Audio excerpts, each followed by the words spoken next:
नमस्कार. स्वागत आहे आपले हसत खेळत संगोपन या आपल्या आवडत्या यूट्यूब चॅनेलवर. डिअर बाबा, आपण ज्या वेगवान जगात राहतो त्या जगात वडील आणि मूल यांच्यातील संबंधाकडे सहज दुर्लक्ष होऊ शकते. तुमच्यावर असणारा कामाचा दबाव, जबाबदाऱ्या आणि दैनंदिन जीवनातील गोष्टींमधून लक्ष विचलित होणे या कारणांमुळे अनेकदा अर्थपूर्ण संबंधासाठी फारच कमी जागा उरते. जर तुम्हाला कधी असे वाटले की तुमच्या मुलाशी तुमचे नाते इतके जवळचे नाही किंवा तो काळ तुमच्या हातातून सरकत आहे, तर या 9 कृती तुमचे जीवन बदलण्याचा एक व्यावहारिक मार्ग ठरू शकतात.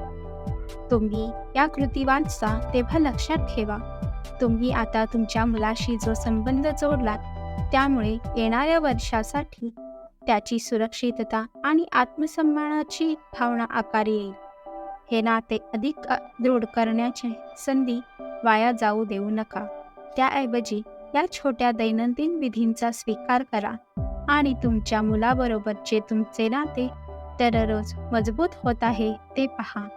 तर आजचा आपला विषय आहे दैनंदिन दिनचर्येतील 9 कृती जी वडील आणि मुलाचे नाते सुधारते. 1. सकाळी फिरायला जाणे किंवा सहल.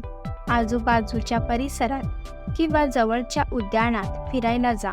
नवीन मार्गांचा शोध घेऊन, निसर्गाचे निरीक्षण करून आणि आय स्पाय सारखे खेळ खेळून त्याचे ॲडव्हेंचरमध्ये रूपांतर करा. या सहली संभाषण आणि शोधासाठी एक परिपूर्ण संधी प्रदान करतात. 2. सकाळची दिनचर्या.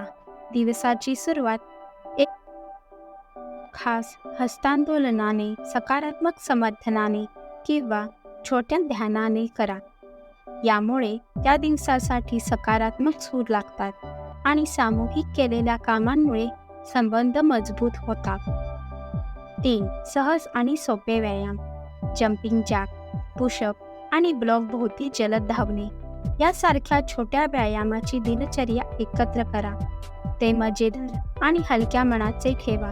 त्याचे मैत्रीपूर्ण स्पर्धेत रूपांतर करा. 4. एकत्र स्वयंपाक. एक साधी पाककृती निवडावी जी दोघे मिळून तयार करू शकतील. टेबल पुसणे, मांडणी करणे यासारखी कामे नियुक्त करा. तुम्ही स्वयंपाक करत असताना पदार्थांबद्दल बोला, कथा सांगा आणि प्रक्रियेचा आनंद घ्या. एकत्र स्वयंपाक केल्याने सांघिक कार्याला चालना मिळते आणि यशाची भावना निर्माण होते. 5. कलाकुसर. एकत्र कला निर्माण करण्यासाठी वेळ काढा. हे रेखाचित्र, चित्रकला किंवा हस्तकला असू शकते. कलाकृती घरात कुठेतरी प्रदर्शित करा.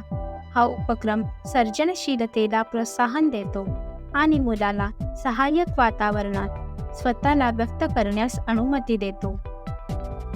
6. संगीत ऐकणे. एखादे आवडते गाणे वाजवा किंवा संगीत वाद्यावर एकत्र नवीन गाणे शिका. वाद्ये उपलब्ध नसल्यास सोबत गाणे किंवा नृत्याची मेजवानी आयोजित करा. संबंध वाढवण्यासाठी संगीत हे एक शक्तिशाली साधन आहे आणि हा अनुभव एकत्र केल्याने खूप आनंद मिळेल. तसेच ऋणानुबंध अधिक बळकट होतील. कथेची अदलाबदल.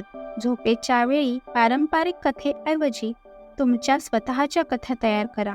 तुम्ही एक कथा सुरू करू शकता आणि मुलाला ती पुढे चालू ठेवायला सांगू शकता.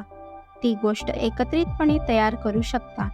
ही दिनचर्या कल्पनाशक्तीला उत्तेजन देते आणि मुलांचे ऐकल्याबद्दल त्याला मूल्यवान वाटण्यास मदत करते. 8. DIY प्रकल्प.